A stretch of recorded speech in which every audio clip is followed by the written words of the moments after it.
Ndabasuhuje nanone bapayaniya bagenzi banjye tugiye kuganira ku butumwa bukomeye twahawe na Pi Network. Ni ubutumwa bwiswe 2025 review cyangwa se ku mwaka wa 2025 wagenze. Akaba ari intambwe twateye muri uyu mwaka ushize n'uburyo twakomeza kurinda Pi zacu mu gihe umuyoboro ugenda winjira mu cyiciro gikomeye cy'iterambere. Iyo winjiye kuri porogaramu ya Pi Network kuri ekara ya mining app yawe, iruhande rw'ahandikwa ubutumwa bwa chat hari ahanditse 2025 review. Noneho kakanda Pi Network ikwereka incamake y'urugendo rwawe rwose muri 2025, nubwo hari ibyo twari twarabonye umwaka ugitangira ariko bongeye kubitwibutsa. Bakwereka ko wakomeje gucukura Pi, uko wagize uruhare mu muryango, milestones cyangwa se ibyo wagezeho, ndetse n'uruhare wagize mu gukomeza kubaka uyu mushinga wa crypto ugamije gukoreshwa n'abantu bose. Ibisugukina gusa rero si uburyo Pi Network ishaka ko buri mupayoniya amenya ko uruhare rwe rufite agaciro, kandi nibyo ko uruhare rwa buri mupayoniya rufite agaciro, kandi ko uko ukanzeho bigiye kumayininga buri mining session yawe n'ubwitange wagize ubikora, abakwereka ko byagize icyo byongerera umuyoboro rusange wa Pi Network muri rusange. Iyo urebye iyo recap ya 2025 ubona ko Pi Network itakiri umushinga wo kugerageza gusa, ahubwo igenda ihinduka ecosystem nyayo ifite abayikoresha ba nyabo babarirwa muri za miliyoni nyinshi ku isi hose. Iyi recap igufasha kwibuka aho wavuye, aho ugeze, n'aho Pi Network igana. Abenshi muri twe twatangiye Pi nk'abantu bashakaga kugerageza app nshya, ariko ko imyaka yagiye ishira, Pi yahindutse igitekerezo gikomeye cyo kubaka ubukungu bwa digital bushingiye ku muryango, ku mucyo, ku ikoreshwa rifatika rya nyaryo. Ni nayo mpamvu Pi Network ishishikariza buri mupayoniya gufata umwanya kareba uko uyu mwaka wa 2025 warangiye wagenze. Ntabwo ari imibare gusa, ahubwo ni amateka y'urugendo rwawe muri crypto, urugendo rwawe wakongeraho rwa mugenzi wawe abapayoniya muri rusange, akaba ari byo mukuri bibyara Pi Network, kandi n'ibindi birimo kubakirwa muri Pi ecosystem uko biri gukorwa n'abadeveloper. Bari abadeveloper ni abapayoniya, n'abapayoniya ubwabo barimo gukoresha Pi App Studio mu kubaka ama app atandukanye.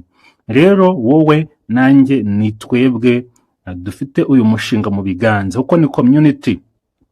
Nta community hari buriya na Pi Core Team ntabwo yabaho. Yabayeho ariko igamije gutagatinga community, none community yarabonetse.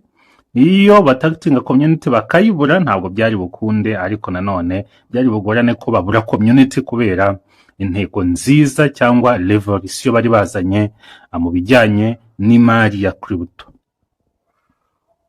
Ariko nyuma yuko twereka intambwe twateye n'ibyo twagezeho, Pi Network duha n'indi nyigisho ikomeye cyane: umutekano wa Pi yawe.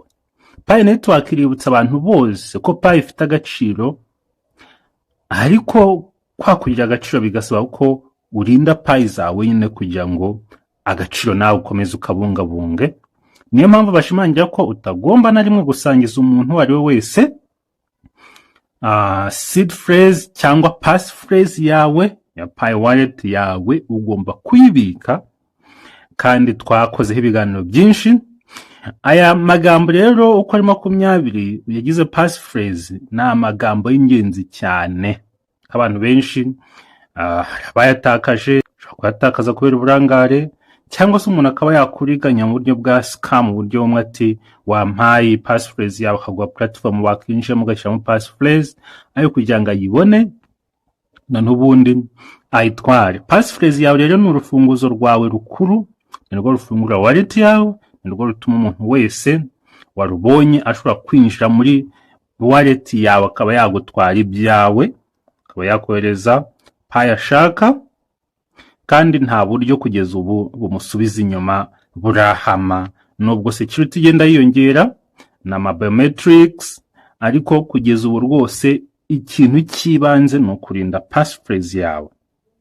Pi Network rero igusaba gukoresha Pi Wallet iboneka gusa muri Pi Browser kandi ugakoresha urubuga rwemewe rwonyine ari rwo wallet.pinet.com. Ibi ni ingenzi cyane rero kuko hari imbuga nyinshi z'abatekamutwe zigerageza kwigana Pi, zikoresha amazina asa n'aya Pi, zikagusaba kwinjiza passphrase yawe cyangwa zikagusaba kwemeza wallet yawe. Iyo ubikoze Pi zawe rwose ushobora kuzitakaza burundu. Niyo mpamvu Pi Network ihora yibutsa abapioneer kwirinda links zose batazi, kwirinda ubutumwa bubizeza amafaranga yihuse cyangwa ama airdrops ya Pi atazwi, cyangwa ubutumwa buvuga ngo emeza wallet yawe none hano uciye kuri platform kandi ukabona iyo platform ntabwo ari platform iri muri Pi Browser. Menya ko nyine kabaye.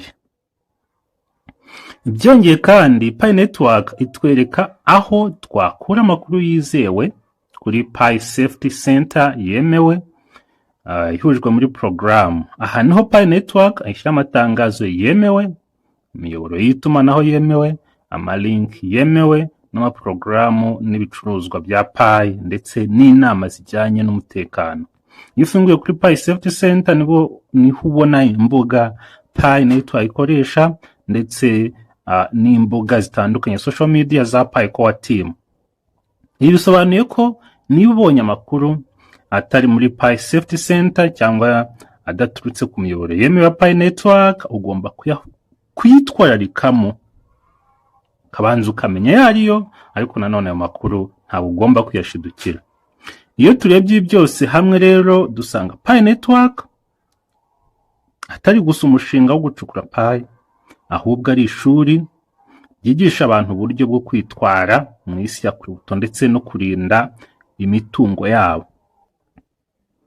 Pi Network rero igusaba gukoresha Pi Wallet iboneka gusa muri Pi Browser kandi ugakoresha urubuga rwemewe rwonyine ari rwo wallet.pinet.com. Ibi ni ingenzi cyane rero kuko hari imbuga nyinshi z'abatekamutwe zigerageza kwigana Pi, zikoresha amazina asa n'aya Pi, zikagusaba kwinjiza passphrase yawe cyangwa zikagusaba kwemeza wallet yawe. Iyo ubikoze Pi zawe rwose ushobora kuzitakaza burundu. Niyo mpamvu Pi Network ihora yibutsa abapioneer kwirinda links zose batazi, kwirinda ubutumwa bubizeza amafaranga yihuse cyangwa ama airdrops ya Pi atazwi, cyangwa ubutumwa buvuga ngo emeza wallet yawe none hano uciye kuri platform kandi ukabona iyo platform ntabwo ari platform iri muri Pi Browser. Menya ko nyine kabaye. Byongeye kandi Pi Network itwereka aho twakura amakuru yizewe kuri Pi Safety Center yemewe ihujwe muri program. Aha niho Pi Network ishyira amatangazo yemewe, imiyoboro y'itumanaho yemewe, amalink yemewe, n'amaprogaramu n'ibicuruzwa bya Pi ndetse n'inama zijyanye n'umutekano.